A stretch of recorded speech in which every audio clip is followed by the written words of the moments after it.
Hello, I'd like to share with you just a few tools that you might need to get started making handmade bits and spurs.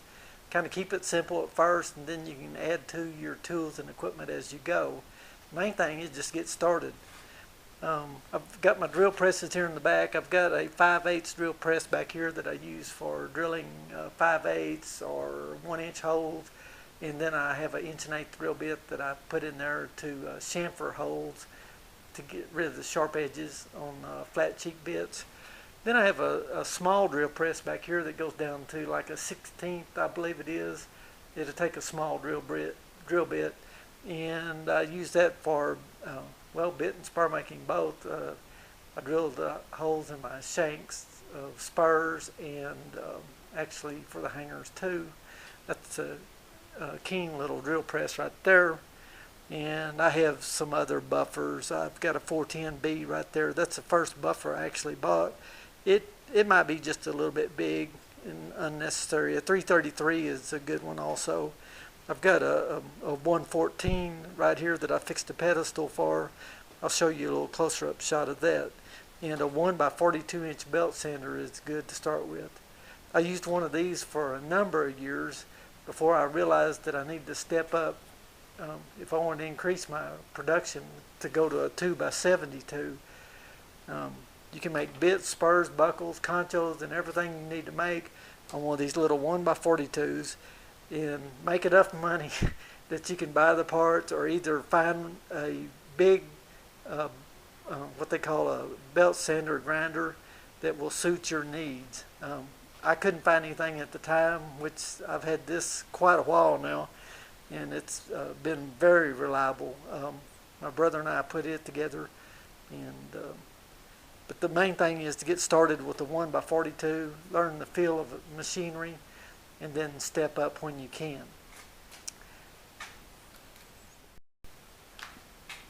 My work area is fairly tight. I've got a welding table over there, the big 2x72 there. I've got a workbench here. It's 3x4 foot. It's got a 4-inch shot vise on it. It's a 1/2-inch stick, and then my round table over there is 4 foot diameter, and this 3/4-inch stick, that's the one I do my welding on. And then I've got my drill presses right back here.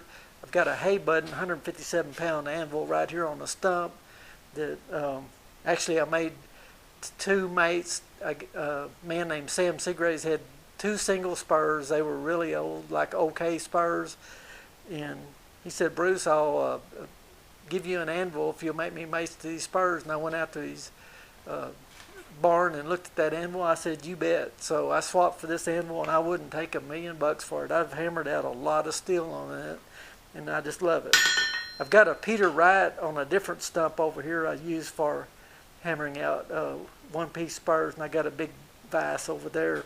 But start out with the equipment that you need. Like I would recommend a 4-inch shot vise, 1x42, and a 114 Baldor or a bench grinder, and fix a pedestal on that so you can cut your spur slots. 5/8 drill press, and then I've got that one. You can swap for a lot of this stuff, or you can find it around and just find you a deal on it, and you'll be in business.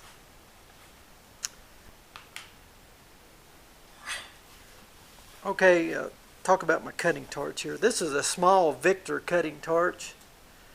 This is the heating tip. This has got a aught tip in it. Kind of small. I like that I use that for silver soldering. It's got a good balance to it, even though it's got these pop-off valves, or what do you call them right there. You can get them without that. And every now and then I have to replace this because I turn my torch off and on so much. Well, I've got a spare actually, and then I can get the O-rings in there replaced. And then I have the torch that I screw on there when I'm cutting out spur shanks or bit shanks. And this is kind of a fine one. I've got a larger Victor torch that I use for real thick material. But a lightweight Victor torch would be good. And as far as the welder, I've got a Miller syncrowave 250DX right now. And there was a time that I didn't have a TIG welder. My Hobart that I had for many years played out on me, and it took me a while to to get a replacement for that. In the meantime, I used what you call a Henrob 2000. This is an amazing little torch. You can run a bead almost like a TIG welder. Uses about 4 pounds of acetylene and very little oxygen at all. It's very efficient, and the heat is concentrated. And you use this much like acetylene welding or actually TIG welding. And you can get started with something like a Henrob 2000 torch like this. It comes with various tips. You can actually cut with it, but I haven't had much luck with that. Most of my luck has come with welding.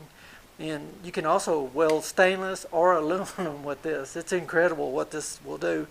And there's a video that's available that comes with the tape sometimes, with the torch. And you might just seek out and see if you can find one of these. Be a good starting place if you can't afford an expensive welder. Main thing is get into the business and have a little fun with the craft, you know. And then as you make money, you can invest in more equipment. Here's a shot of the 1x42 belt sander. It has a platen here and then a backup platen. And you can do grinding using this plate, or you can unbolt this and this platen here and do loose belt sanding. This little machine will get you started, and then after a while you'll want to step up to 2x72 if you pursue your bit and spur making. This is the Baldor number 114. It's 1800 RPMs.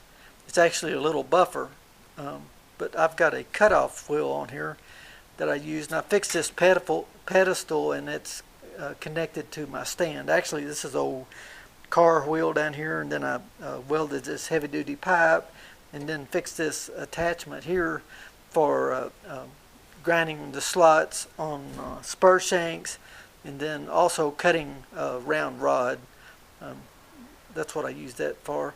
And then this can be unbolted and or dropped down and change the wheel, or taken off if you need to do something else with it.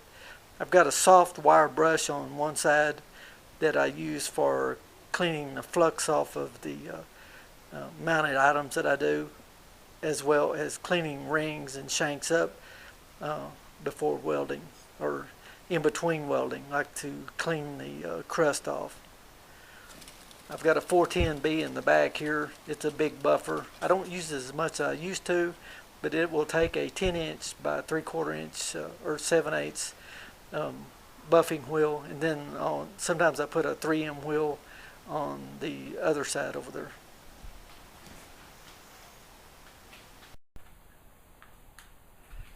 I'd like to show you how to bend your rings for your bits.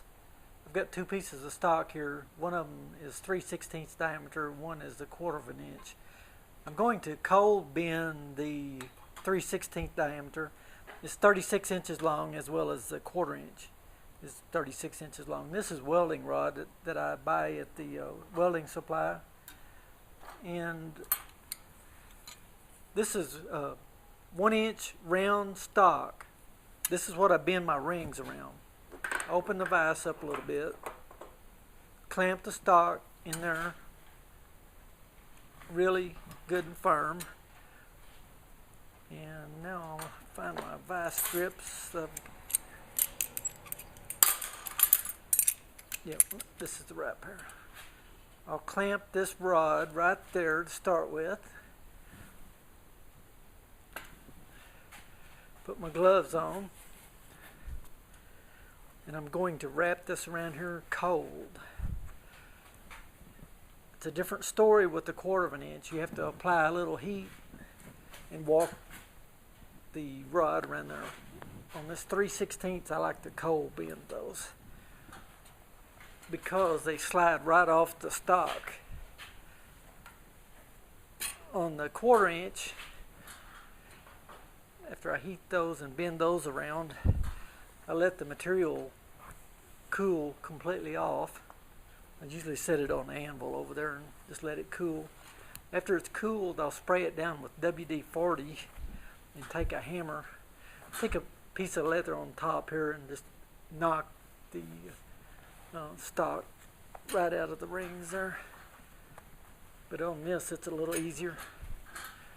And I should have a pair of Vise Grips here that are set. Try to keep tension on the ring while you clamp the Vise Grips on there. Okay, you got those clamped. Now, like about a wrap and a half right there.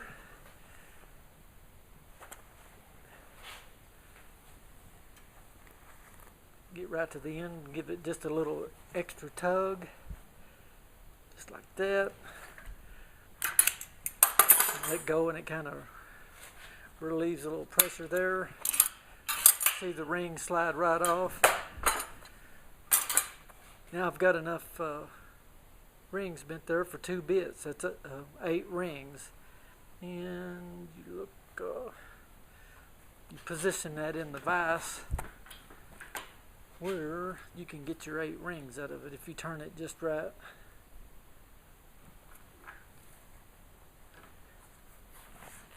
Clamp that up just like that. Get the hacksaw set in right here.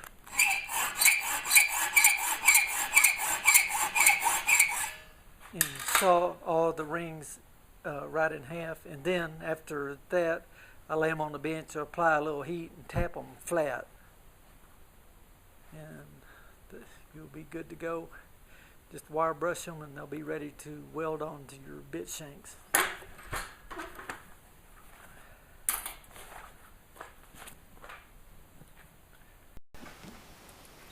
Here's 3 coils of the rings that I bent using the cold method, just wrapping them cold.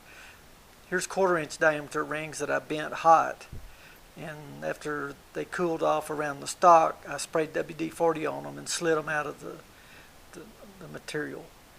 Here's some 1/4-inch diameter rings that I've heated and hammered flat. Here's some 3/16.